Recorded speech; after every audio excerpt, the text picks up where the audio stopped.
নিঃশব্দে উভয়কে উদ্দেশ্যে প্রণিপাত করিয়া আমি সেই জমিদারের দিকে অগ্রসর হইলাম। দুই পাশে দুইজন লাঠিয়াল লইয়া একজন সুপুরুষ বাঙালি ধীরে ধীরে যমুনা তীরে পদচারণ করিতেছেন। আমি নিকটে যাইতেই তিনি এই যে বলিয়া ভালোরূপে আমায় নিরীক্ষণ করিতে করিতে আমার হাত ধরিলেন। আমি নম্রভাবে জিজ্ঞাসা করিলাম, আপনি কি আমাকে চেনেন? ভদ্রলোক দীর্ঘ নিঃশ্বাসের সহিত বলিলেন, না, চিনি না বটে, তবে তুমিও যে তোমার হতভাগ্য বাপ মাকে কাঁদিয়ে এই বেশ ধরেছ তা বেশ বুঝতে পারছি। অতঃপর তিনি একে একে আমার সমস্ত পরিচয় লইলেন। আমি সমস্ত প্রশ্নের উত্তর দিয়া বলিলাম, আমি এখন কলকাতা থেকে আসছি, আর বাপ মার অনুমতি নিয়েই বেরিয়েছি।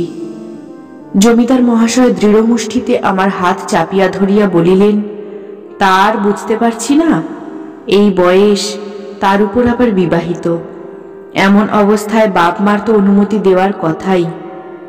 আচ্ছা, এখন কোথা থেকে আসছো, সত্য করে বলো দেখি। আমি তখন সেই রামায়েতের সহিত আমার দুর্বাসা আশ্রম দর্শনাভিলাষের পরিণাম সম্বন্ধে সকল কথা বিবৃত করিয়া তাহাকে জানাইলে তিনি বলিলেন, বেশ হয়েছে, তোমার বাপ মার অদৃষ্ট ভালো, তাই বিপদে পড়ে তুমি আমার শরণাপন্ন হয়েছ। কিন্তু বাবা, তুমি যে বললে যে ধোপা আমার কাপড় কাচে সেই তোমাকে আমায় চিনিয়ে দিয়েছে, এ কথার অর্থ কি? তোমার মুখ দেখে মনে হচ্ছে তুমি যা বলছো সব সত্য, কিন্তু আমার তো কোনো ধোপাই নেই। আমি তো এখানে কোনো ধোপাকে দিয়ে কাপড় কাচাই না। আমি বিস্মিতভাবে ভদ্রলোকটির মুখের পানে তাকাইয়া ভাবিতে লাগিলাম, তবে কি ধোপা ঠিক বুঝিতে পারে নাই? সে কি অন্য জমিদারের কথা ভুল করিয়া এই ভদ্রলোককে দেখাইয়া বলিয়াছে? জমিদার মহাশয় আমাকে চিন্তিত দেখিয়া বলিলেন, তোমাকে আর অত ভাবতে হবে না, যা হবার হয়েছে, এখন আমার সঙ্গে এসো। রাত্রি প্রায় 10টার সময় জমিদার মহাশয়ের সহিত এক বাসাবাটিতে গিয়া উঠিলাম। উপরে উঠিয়া আমাকে বরাবর তেতলায় লইয়া যাইবার জন্য তিনি দারোয়ান দুইজনকে বলিলেন, এই সাধুটিকে তেতলার ঘরে নিয়ে যাও, আমি যাচ্ছি। বলিয়া জমিদার মহাশয় দোতলার ঘরে ঢুকিলেন, আর দারোয়ানদ্বয় আমাকে তেতলার একটি পরিষ্কার পরিচ্ছন্ন সুমার্জিত ঘরে লইয়া গিয়া বসিতে আসন দিল। ঘরের দক্ষিণ পার্শ্বে মশারি খাটানো একখানি মূল্যবান খাটিয়া বিরাজ করিতেছে। তাহা দেখিয়া আমি একজন দারোয়ানকে জিজ্ঞাসা করিলাম, এ ঘরে কে শোয়? দারোয়ান উত্তর দেবার পূর্বেই জমিদার মহাশয় ঘরে আসিয়া বলিলেন, এ খুব পবিত্র ঘর, এ ঘরে আমার এক ব্রহ্মচারিণী বিধবা মেয়ে রাত্রে থাকে, সে আজ দোতলায় থাকবে, তুমি এখানে থেকো। বলিয়া দারোয়ানকে লক্ষ্য করিয়া বলিলেন, দেখ লক্ষ্মণ, এই সাধুটিকে সাবধানে পাহারা দিয়ে রাখবি, যেন না পালায়, পালালে তোদের 6 মাসের মাইনে কাটব। দারোয়ান অবাক হইয়া রহিল।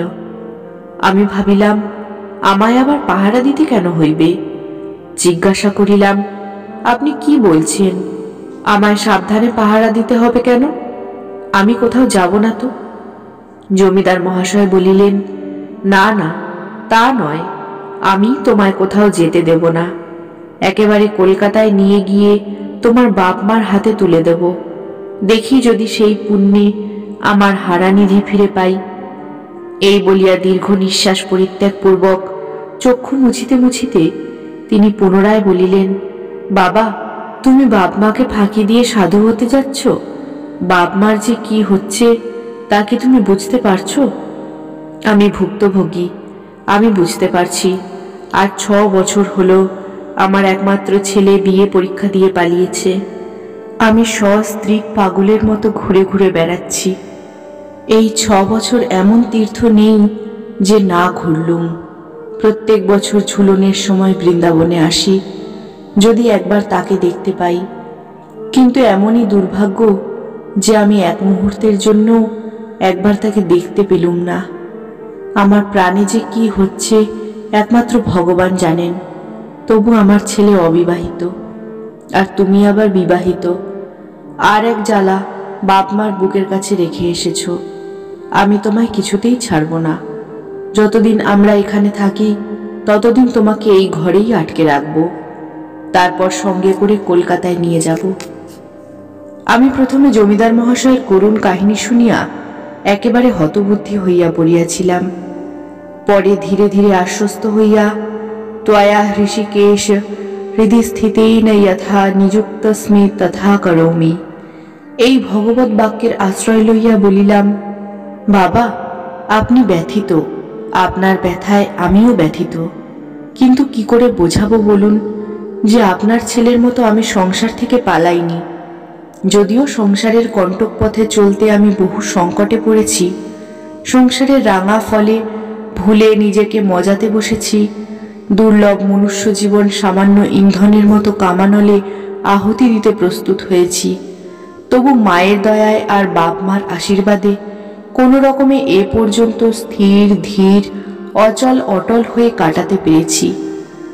আমি একদিন এক ধার্মিক গৃহস্থের বিশ্রাম কক্ষে দেখেছিলুম লেখা রয়েছে, খাটিবারে আসিয়াছি খেটে যাব নাথ, ফলাফল যাহা কিছু সব তব হাত। সেই দিন থেকে আমিও স্থির করলুম বিবেকের বাধ্য হয়ে চলব, যা হবার হবে, কিছুতেই বিচলিত হব না। আপনি যদি আমায় আটকে রেখে দেন, আমার সংকল্প আমায় পূর্ণ করতে না দেন, তাহলে মনে করব তাও মথুরানাথের ইচ্ছা।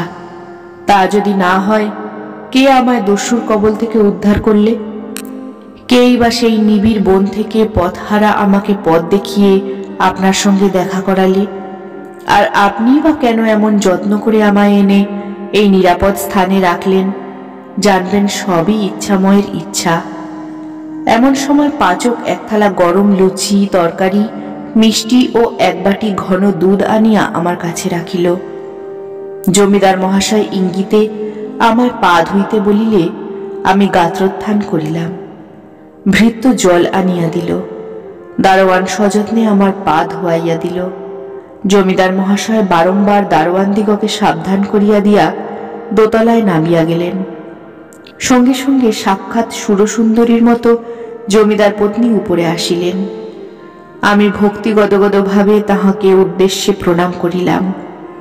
তিনি মহা অপরাধিনীর মতো সসম্ভ্রমে নমস্কার ফিরাইয়া দিয়া বলিলেন, বাবা, আমি শূদ্রাণী, ব্রাহ্মণের দাসী, আমায় অমন করলে যে আমার অপরাধ হবে।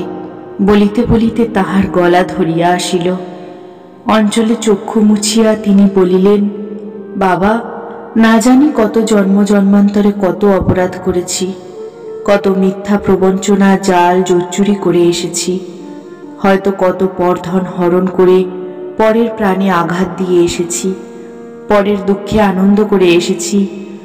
বোধহয় তাই আজ আমার এই কর্মভোগ, তাই আজ আমার একমাত্র প্রাণাধিক পুত্র নিরুদ্দেশ, একমাত্র প্রাণের পুতলি কন্যা আমার আবিরা বিধবা। বাবা, বলবো কি, ভাবতে বুক ফেটে যায়। দরিদ্রের মেয়ে আমি, বাপ মার পুণ্য ফলে বড় ঘরে বিয়ে হয়েছিল। বাপ মার পুণ্যে বেশ সুখে স্বাচ্ছন্দ্যেই কদিন ছিলুম।